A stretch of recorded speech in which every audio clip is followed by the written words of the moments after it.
بسم اللہ الرحمن الرحیم۔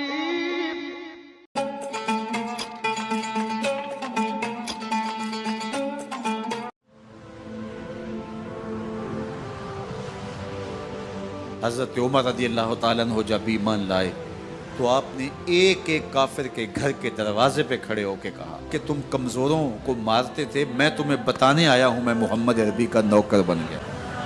بلکہ آپ نے اعلان کیا جس نے اپنی بیوی کو بیوہ اور بچوں کو یتیم کروانا ہو اور اپنے ماں باپ کی کمر کو جھکانا ہو وہ عمر کے مقابلے میں آئے۔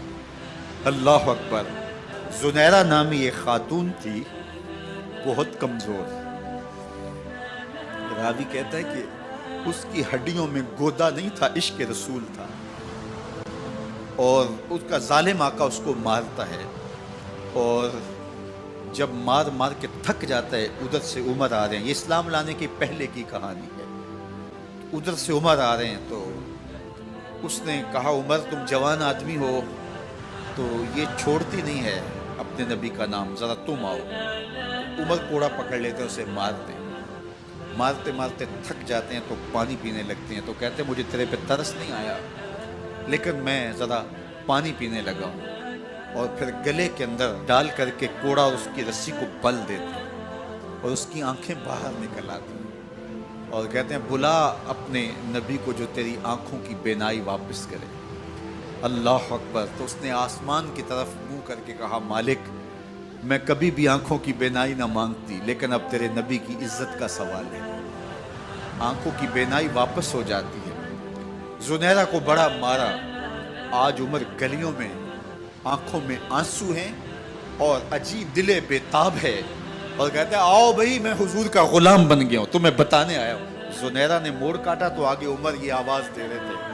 زنیرہ ایک کونے پہ کھڑے ہو کے رو کے کہتی ہے عمر تم تو بڑے اس دن جوش و غضب میں تھے اور تم مارتے ہوئے تھکتے نہیں تھے۔ تو عمر نے کہا زنیرہ اس دن میں نے دیکھا نہیں تھا، اب میں محمد عربی کو دیکھ آیا ہوں۔ جنہ ویکھیا نہیں ہو کرن گلاں، جنہ ویکھیا نہیں ہو کرن گلاں، جنہ ویکھیا ہو تے بول دے، جڑے محرم راز حقیقت دے اور راز حقیقت کھول دے۔ تو حضرت عمر رضی اللہ تعالیٰ عنہ ایمان لائے۔ حضرت عبداللہ ابن مسعود رضی اللہ تعالیٰ عنہ فرماتے ہیں کہ حضرت عمر کا ایمان لانا مسلمانوں کے لیے عزت کا سبب تھا، ان کا ہجرت کرنا مسلمانوں کی نصرت تھی اور ان کی خلافت مسلمانوں کے لیے رحمت۔ حضرت عمر رضی اللہ تعالی عنہ وہ ہیں کہ میرے حضور نے فرمایا لوگوں جب نیک لوگوں کا ذکر کرو تو میرے عمر کا تذکرہ ضرور کیا کرو۔ میرا عمر وہ ہے کہ جب وہ ایک سمت سے آ رہا ہو، ایک گلی اور بازار سے آ رہا ہو تو شیطان بھی آ رہا ہو عمر کو دیکھ کے راستہ تبدیل کر لیتا ہے۔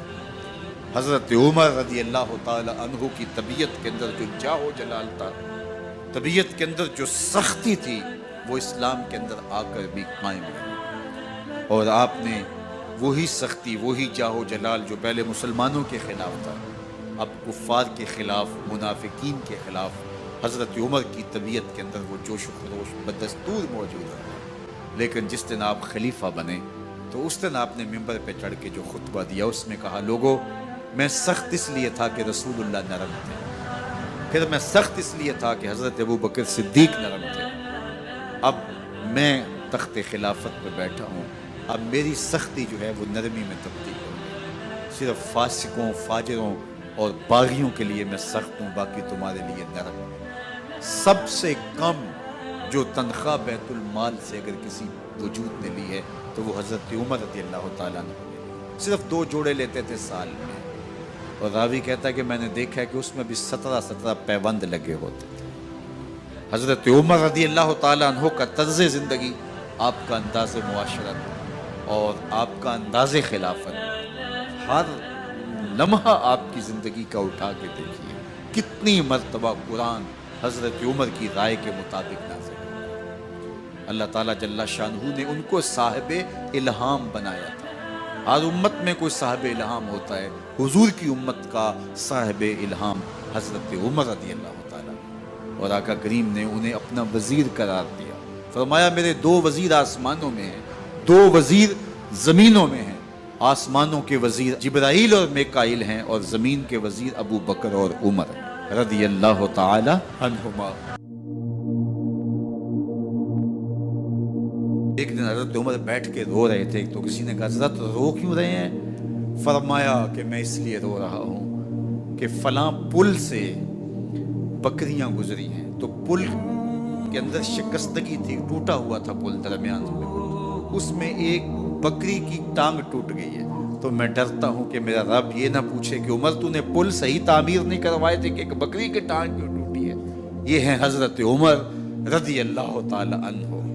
اللہ اکبر۔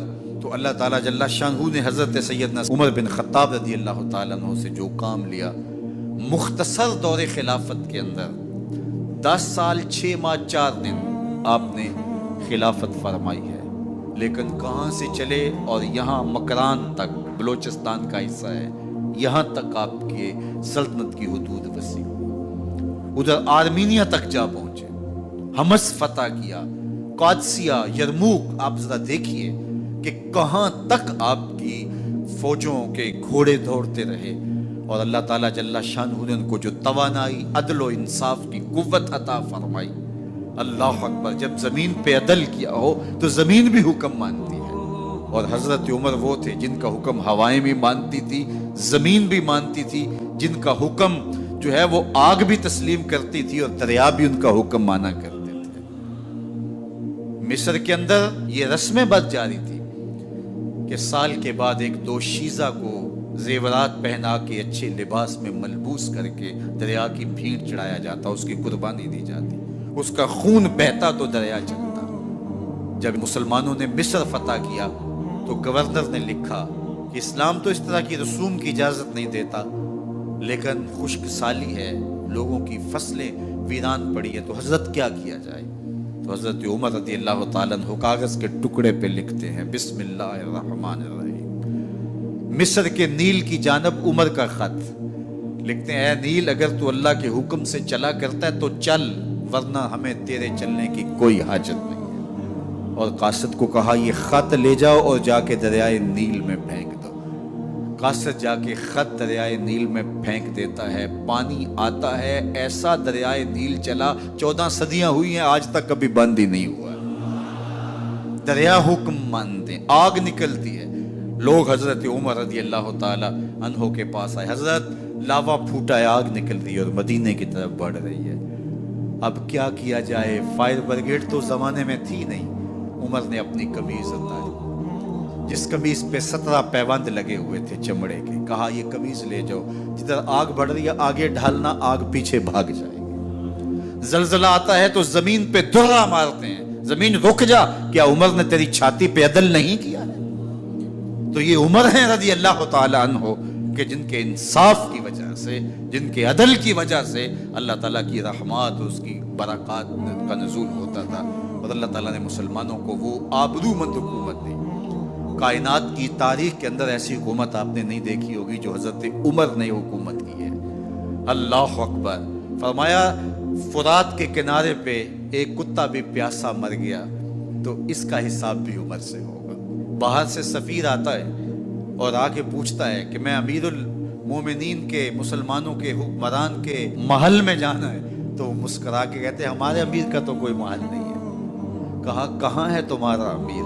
کہا مسجد نبوی میں ہوگا یا بیت المال کی اونٹوں کی دیکھ بھال میں لگا ہوگا۔ وہ جب گئے تو مسجد میں نہیں ہے، اللہ اکبر، وہاں گئے تو وہاں بھی نہیں ہے۔ پھر کیا دیکھتے ہیں کہ عمر رضی اللہ تعالی عنہ جنت البقیع کے پاس ایک درخت کے نیچے اینٹ کا سرانہ رکھ کے سوئے ہوئے، تو اس نے کہا عمر تو نے عدل کیا ہے، تجھے کچی اینٹ پہ بھی نیند آ گئی، ہمارے حکمرانوں نے انصاف نہیں کیا، اور وہ بند اور محفوظ کمروں کے اندر بھی سکون اور چین کی نیند نہیں سو سکتے۔ حضرت سیدنا عمر رضی اللہ تعالیٰ عنہ نے اس طرح ان امور سلطنت نبھائے۔ آپ دن کو لوگوں کی دیکھ بھالی کرتے، لوگوں کی ضروریات سنتے سمجھتے، اور جب رات پڑتی لوگ سو جاتے، عمر مدینے کی گلیوں میں پہرا دیتے۔ کائنات نے کوئی ایسا بھی حکمران دیکھا ہوگا؟